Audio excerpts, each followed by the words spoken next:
Nicole Brice here from Mixed Alternative Magazine. We are out at Gasa Gasa in New Orleans tonight for the one and only Alfred Banks, his birthday show with Reezy, Kaye the Beast, DJ Novi. Come on inside, come check things out.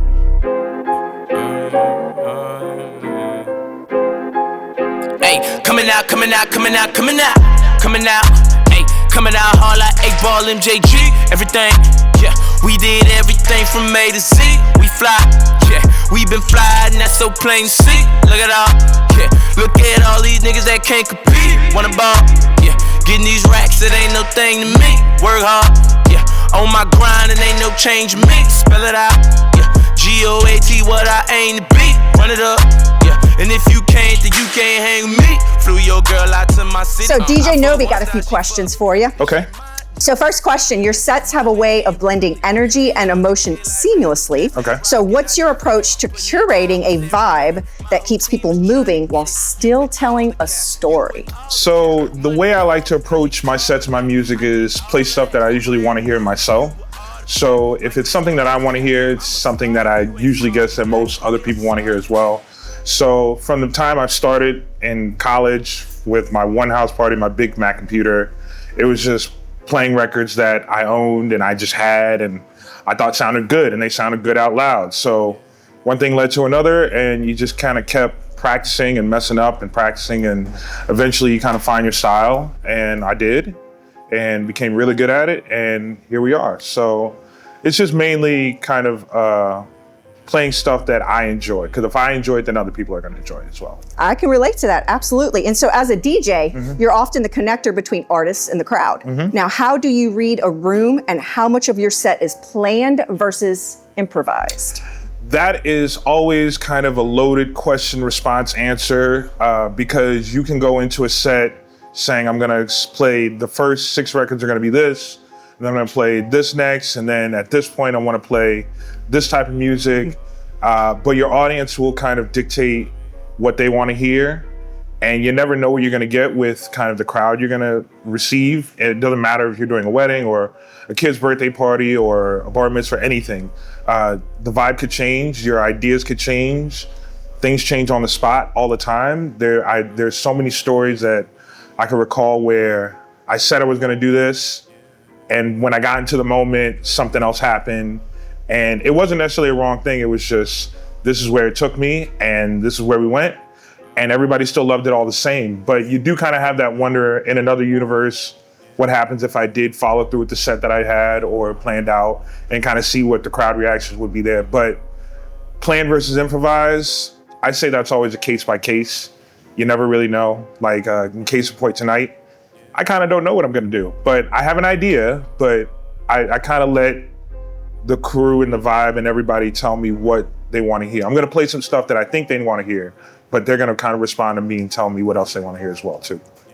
What role do local artists and underground sounds play in your mixes, and how intentional are you about supporting homegrown talent? Well, wherever you are, whether you're here in New Orleans, whether you're across the world, whether you're in Japan, whether you're in Antarctica, if you are a local DJ, curator, artist, you got to support your own, you got to support your local talent, because that's who the people are going to support you back as well. So seeing my friends, not only Alfred Banks, not only Kaye the Beast, Dappa, Pell, Tank and the Bangers, the list goes on, Frida, Trombone Shorty, Flag Boy Giz, it doesn't really matter. Comedians, actors, painters, it doesn't really matter. You got to support your local talent, because also as a curator, you're also, and a hip hop enthusiast, you need those elements too. You need all the artists to kind of inspire you to kind of make more music. They're inspired by you, so you got to be inspired by them. So the more local flavor you can kind of ingest and the more local flavor you can absorb and really understand, the better I feel your sets or your art will come out to be as well. Because you're not only representing yourself, you're representing the city that you're in, you're representing your whole entire community too. So go support your local artists, go support your local DJ, tip your local DJ. Doesn't matter where they are in the world, tip your local DJ.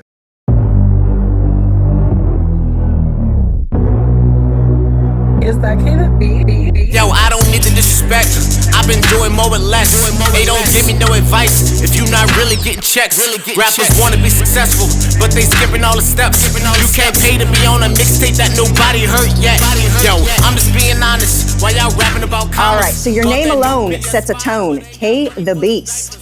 Where did it come from? It's a little bit of a silly story. I've been making music for a long time, since I was in high school.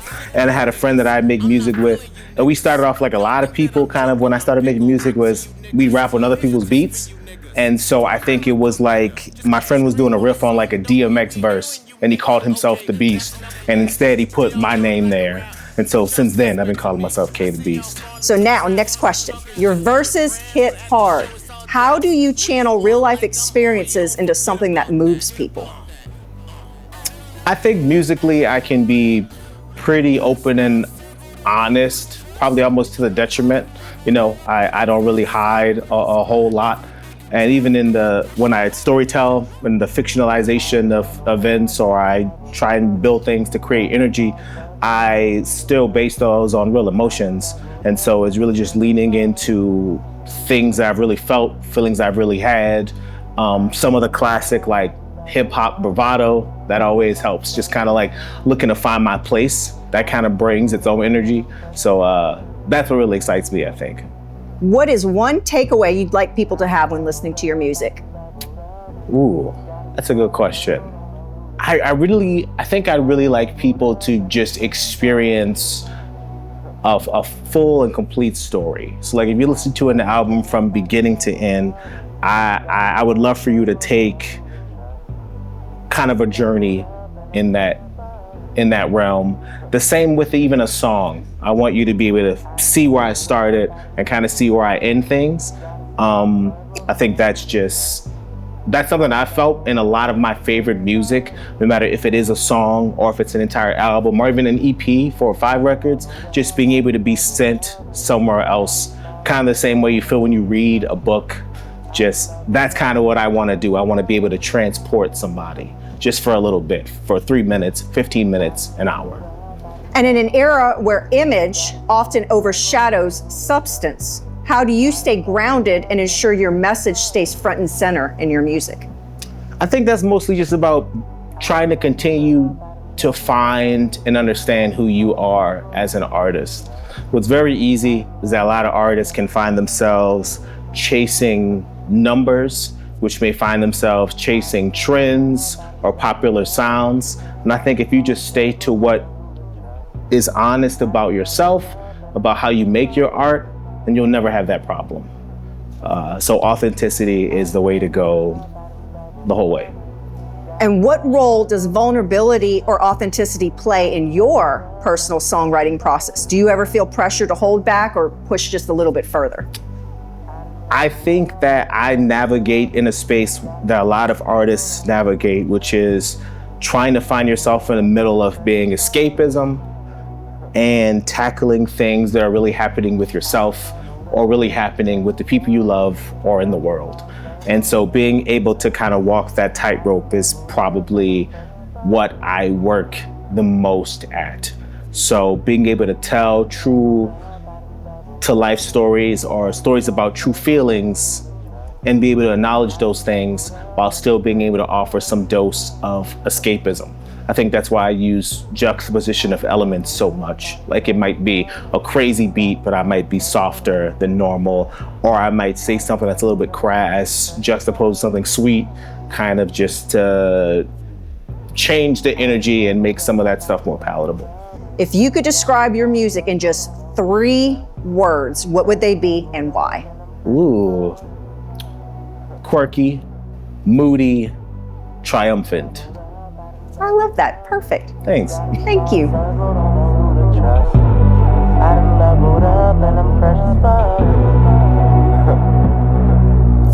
We ready?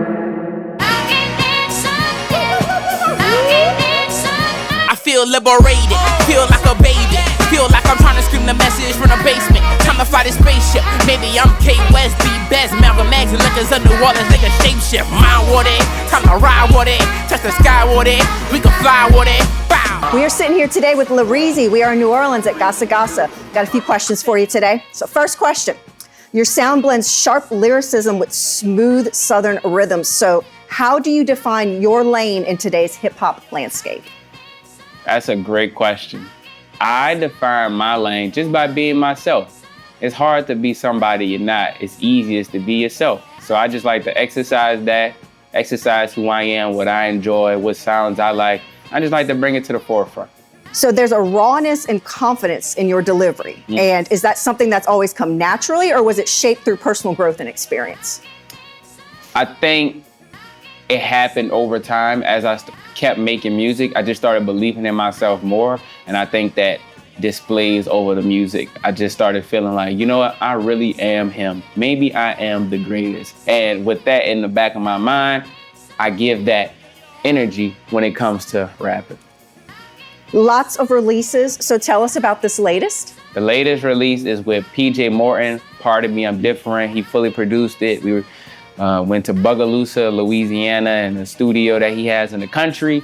Worked on it for like 3 days, and the project is just very soulful, refreshing, rejuvenating, high energy, and cool, swaggy. It allows people to know what's different about me, and it kind of gives like a person a heads up, like, part of me, I'm different, you know? And I really enjoy that because I think people just need to know what I have and how I'm representing New Orleans, how I'm representing the South, how I'm representing rap music and standing out and being different. And what is one goal you would like to accomplish in the next 5 years? I want a Grammy. I don't have to have it, but if I got one, I'm 20 now, so 25, I think that'd be pretty gangster. Oh, that'd be awesome. That would be awesome. Well, I think I have one more question for you. Let me ask you this one. Okay, so New Orleans has a rich musical legacy. How do you draw from that culture, and in what ways are you aiming to evolve it? That's a great question. I think it's already in my DNA. I don't have to try to pull from the culture. I am of the culture. So I'm not like, I wonder what the culture, no, I know because I am it. So anything I do is a reflection of what I've soaked up in my experience in New Orleans. And the ways I want to evolve it is just giving it my flavor, my taste, my contribution of what I like about music and what I like about what the culture has provided, and just putting that out there. Whatever I do would be evolving it. Thank you. That was an awesome answer. You gave some amazing answers. That's it. That's where we're at.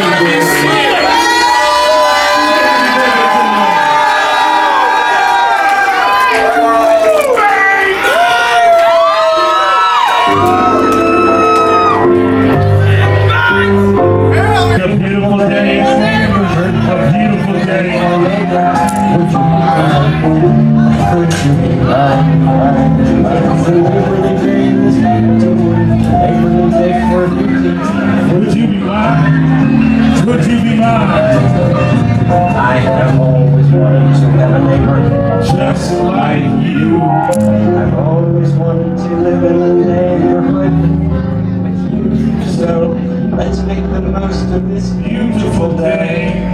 Since we're together, we might as well say New Orleans makes some motherfucking noise. won't you please? Won't you please? Please won't you be my neighbor, my neighbor, my neighbor, my neighbor, my neighbor, my neighbor, my neighbor. Can y'all do me a favor? What's that? And throw your motherfucking hands up in the air like this. So retarded. Everybody hands up. Yes, Lord. Everybody hands up. Hands up, hands up. Hey, 1, 2, 3. Everybody just bounce, bounce, bounce, bounce. Just bounce, bounce, bounce. Come on, come on, bounce, bounce, bounce, bounce. Just bounce, bounce, bounce. Come on, now go side to side. Come on, side to side. Come on, side to side. Come on, side to side. Come on. New Orleans, y'all look so beautiful. Okay, hands down, everybody. All right. I one in the milk and I feel like Aaliyah.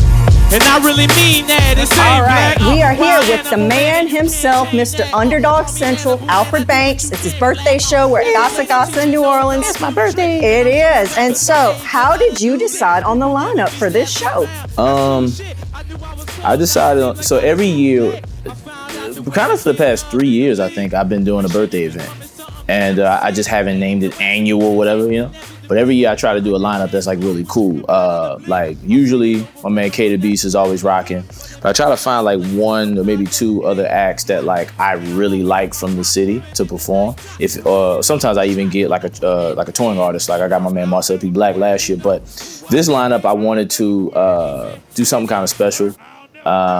You know, I had booked this show back in January of this year. And so Reezy is just like one of my favorites. I mean, good Lord, this dude can rap his behind off. And so I'm all about bars and lyricism and intention and energy and positivity and stuff. And he just kind of encompasses all of that.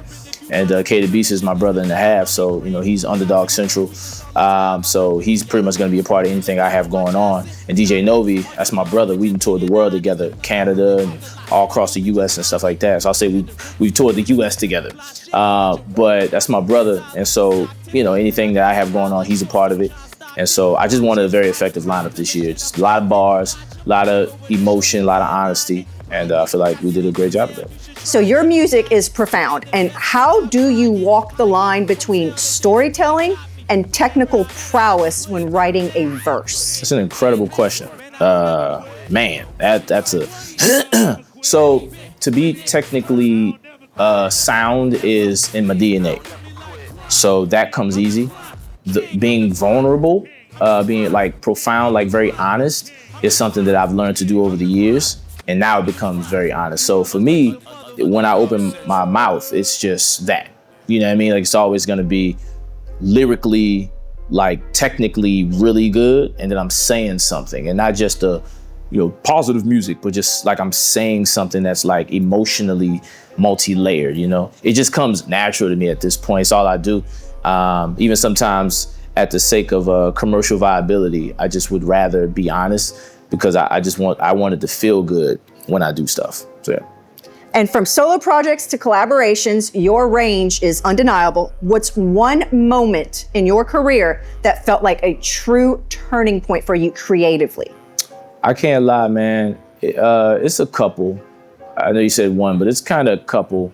When I was on the cover of The Gambit in 2021, was a big one because I was poor when I was on the cover of The Gambit. So it's a juxtaposition of being on the cover of a magazine that circulated all the way through your city and having maybe $100 in your bank account. But it made me go, wow, I'm gonna keep going. Cause 2021 was a really dark time for me. And I was like, man, but I'm gonna keep pushing, I'm gonna keep going. So that really like pushed me to wanna continue on. And actually that same year, I did a concert in this same venue and we packed it out. Like that was my first time really packing out a show, like like me as the act. And last is when I did the show with the LPO last year, the Louisiana Philharmonic Orchestra, because that was my first sold out show. I've never had those before, and we sold 200 tickets at like $50 a pop, which is incredible. And people got to see me perform in a space I had never been in, and I was the very first rapper to ever perform a full set with the LPO, which is incredible. And so to make history that night was really dope.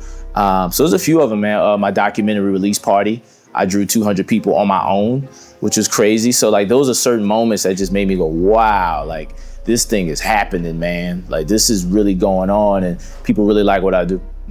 Last question for you. If you could accomplish anything in the next 5 years, what would it be? If I could accomplish anything in the next 5 years, make my brother proud. That's it. Well, thank you so much. Thank you, I appreciate it.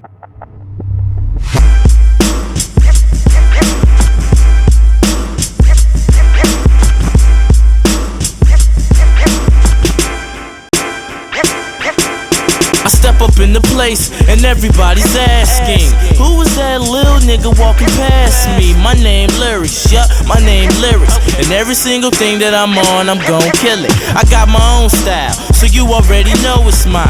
My demeanor on the hundreds like the clothing line, yeah. And you know that it's a fact. When I rap, I make they necks snap back like the hat. Gon' give it up, you can take it down. I give it to you now, you ain't gotta wait around. I don't deal with squares, they never wait around. Y'all MCs light, I think you weigh a pound. Nickelodeon, cause I'm all that. Dog, I'm too nuts.